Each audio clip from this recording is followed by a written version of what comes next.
किती भेट नको. अरे पाणी आमच्या हक्काचं, अरे पाणी आमच्या हक्काचं.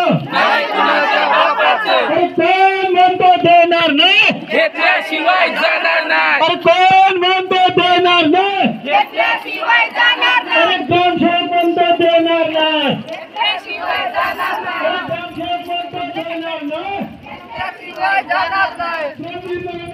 जिंदाबाद, जिंदाबाद.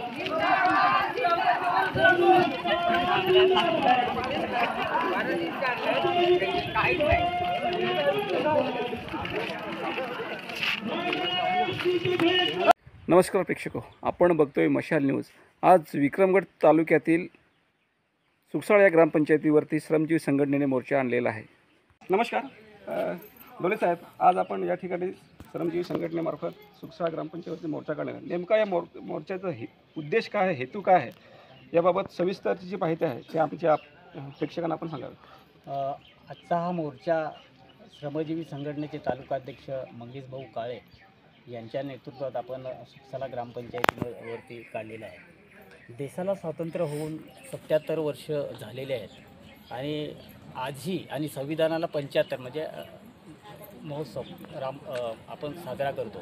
याच्यामध्ये आजही सुकसाळा ग्रामपंचायतीमध्ये आम्ही जांभूलपाडा असो, ठाकूरपाडा असो, भडांगेपाडा असो, आंबेगरची कातकरी वाडी आहे, सुकसाळ्याच्या कातकरी वाडी आहेत, की मूलभूत जे अधिकार आहेत त्या अधिकारापासून आम्हाला वंचित ठेवलेलं आहे. आता याच्यामध्ये आमच्याकडे असं लक्षात आले की विषमता म्हणजे भारतीय घटनेमध्ये समानता हा विषय आहे, म्हणजे सर्वांना सारखा न्याय मिळाला पाहिजे. परंतु काही राजकीय षडयंत्र राखले जाते आणि मग विषमता हा प्रकार चालू केला जातो. आणि तसा हा प्रकार की आंबेगरमध्ये काल आम्ही मीटिंग घेतली कातकरीवाडीमध्ये आणि त्या कातकरीवाडीमध्ये एक बोरवेल आहे किंवा उदाहरणार्थ जनमन जो योजना आहे त्याच्यामध्ये कातकरीसाठी स्पेशल 2.5 लाखाची ही योजना आदिवासी प्रकल्पाची आहे. परंतु इथला ग्रामसेवक किंवा इथलं जे प्रशासन आहे ग्रामपंचायत त्यांनी सर्वे करायला पाहता 22 लोक ही आज तिथे वंचित आहेत. किंवा जो आदिवासीमधला शेवटचा घटक आहे त्यांना न्याय देणं हा त्यांचं काम आहे. त्यांना घरकुल म्हणजे शेवटचा घटक त्यांना घरकुल देणं, कारण त्यांच्याकडे जागा नाहीत, सर्वच गोष्टी नाहीत, कारण पोटं भरण्यासाठी त्यांना वीटभट्टीवर जावं लागतं. तरीही त्यांना अनेक समस्यांना भेडसावलं. पाण्याचा प्रश्न त्या ठिकाणी केला जात नाही. असं वाटतं की आमचं जे जनतेला म्हणजे नियुक्ती ज्यांना केलेलं आहे सरकारने लोकांच्या कामासाठी, त्यांनी काय केलेलं आहे की आम्हाला त्या लोकांचा वास येतो का? माणूस म्हणून सर्वजण एक आहेत, परंतु कातकरी म्हणून आम्हाला वास येतो का? याचा आम्हाला थोडा संभ्रम पडला की देशाला 77 वर्ष झाली, 75 वर्षानंतर संविधानाला आम्ही उत्सव केला, तरी ह्या संविधानाच्या प्रमाणे आम्हाला मूलभूत अधिकार मिळालेला नाही. काही जे प्रकार आहेत ते तुम्हाला की रस्त्यासारखे जे आदिवासी उपाययोजनेचा जो रस्ता आहे त्याच्यामध्ये मोठ्या प्रमाणात भ्रष्टाचार झाला. माननीय विवेक भाऊंनी आढावा बैठक विक्रमगडला घेतली आणि त्यानुसार तिथे गुन्हेही दाखल झाले. परंतु इथे बिलं काढून काढलेले आहेत. उदाहरणार्थ आम्ही सुकसाळ्यामध्ये फिरत असताना तालुकाध्यक्ष आमची टीम तिथे बिलं फक्त कार्पेट टाकायचं राहिलं, इकडे तशीच खडी टाकून ठेवलेली आहे. म्हणजे आदिवासींना किती लुटायचं याचं असं प्रशिक्षण झालं. आमच्यासारखे काही कार्यकर्ते, सामाजिक कार्यकर्ते त्या ठिकाणी जाऊन आणि हे करतात. मूलभूत अधिकारात दुसरी एक गोष्ट तुम्हाला खंत वाटते की सुकसाळ्यामध्ये भुजडपाडा नावाचा पाडाच नाही, परंतु तिथे आम्हाला 10 लाखाच्या काम काढून पैसे काढले. तो रस्ता कुठे बनवला याचाही म्हणजे काहीही मनात येईल त्याचं त्यांनी केलेलं आहे. म्हणजे इथल्या ग्रामपंचायतला त्यांनी विचारायला पाहिजे होतं, ग्रामपंचायतला इस्टिमेट द्यायला पाहिजे होते. आणि या विचार करत ग्रामपंचायतला विश्वासात न घेता परस्पर त्यांच्या पद्धतीने काम केले जातं.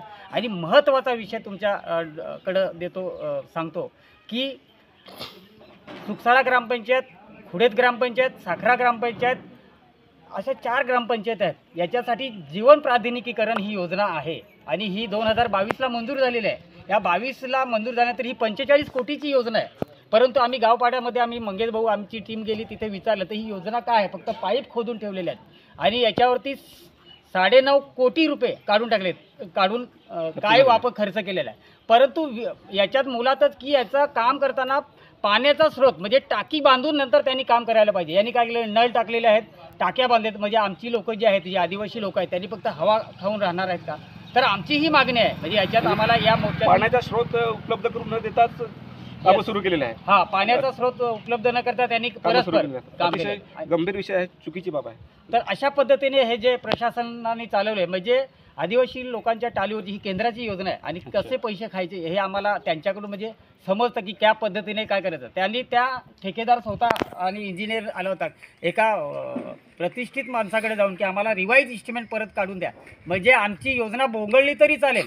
ह्याचा हा उठाव आम्ही उद्रेक करणार आहोत आणि येणाऱ्या काळामध्ये मार्चमध्ये पहिल्या आठवड्यात माननीय अध्यक्ष मंगेश भाऊ यांच्या नेतृत्वात आपण परत एक आंदोलन या 4 ग्रामपंचायतीचं करणार आहोत आणि ही मिटिंग तात्काळ कलेक्टरांच्या बरोबर लावून आणि त्या ठिकाणी पहिलं पाण्याचा स्रोत जो जिथे मंजूर झालेला आहे, सदन या ठिकाणी मंजूर झालेला आहे, त्या ठिकाणी पाण्याचा स्रोत आपल्याला करून आणि तिथे पहिली या पावसाळ्यामध्ये आम्हाला कसं पाणी मिळेल याच्या म्हणजे जी टाकी बांधून होईल आणि ते लोकांना कसं पोहोचले जाईल याचा विचार आम्हाला करायचा आहे.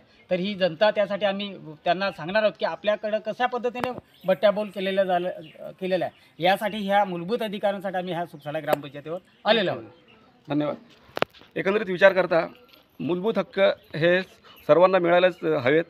रस्ता, पाणी, वीज असेल, राहण्याची व्यवस्था, निवास असेल, हे मूलभूत अधिकार आहेत. हे प्रत्येक देशातील प्रत्येक नागरिकाला याच्यावर प्रथम हक्क असतो आणि या ठिकाणी आपण जर पाहायला गेलं तर कातकरी समाजातील एक अंतिम घटक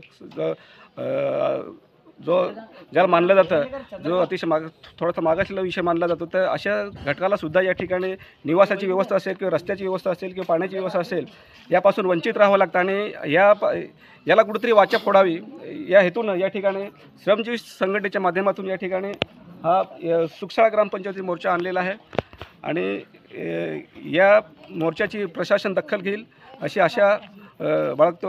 व्हिडिओ रिपोर्टर गणेश बसवसह गंगाराम वारंगडे, मशाल. धन्यवाद.